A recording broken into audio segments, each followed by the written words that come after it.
Assalamualaikum warahmatullahi wabarakatuh. Saya Ketua Kelompok 5 akan menjelaskan materi tentang analisis sistem penilaian kinerja.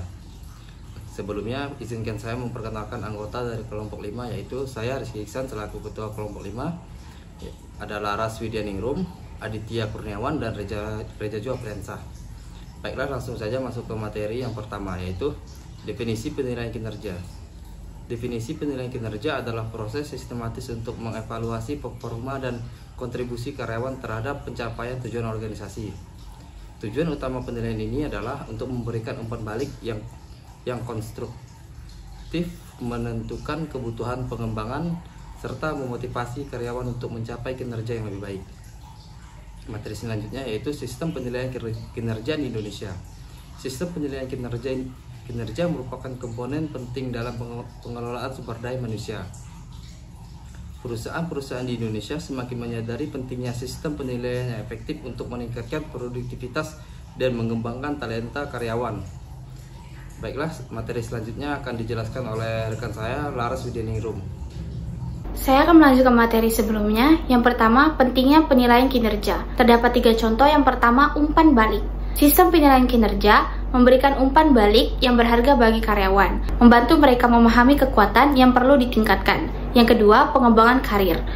Hasil penilaian dapat digunakan untuk mengidentifikasi peluang pengembangan karir dan pelatihan yang sesuai bagi karyawan. Motivasi. Penilaian kinerja yang adil dan transparan dapat meningkatkan motivasi dan komitmen karyawan terhadap perusahaan. Yang kedua, komponen kunci sistem penilaian kinerja. Yang pertama, kriteria penilaian.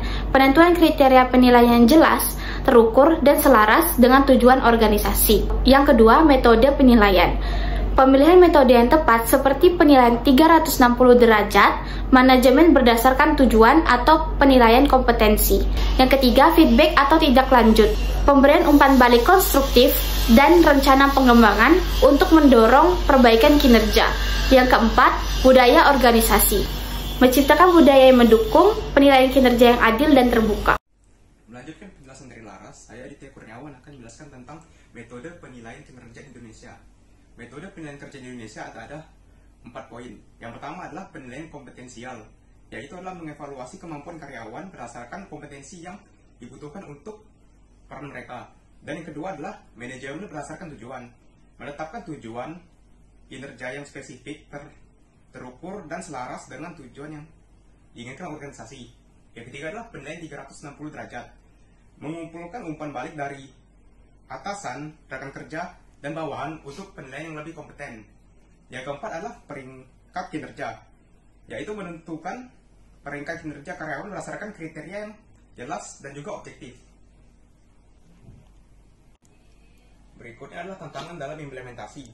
Tantangan dalam implementasi memiliki 4 poin juga. Yang pertama adalah bias penilaian, yaitu potensi bias karena perbedaan persepsi antara penilai dan juga pemberi penilai. Yang kedua adalah resistensi karyawan, yaitu karyawan tidak merasa senang ataupun rasa tidak nyaman ketika proses penilaian.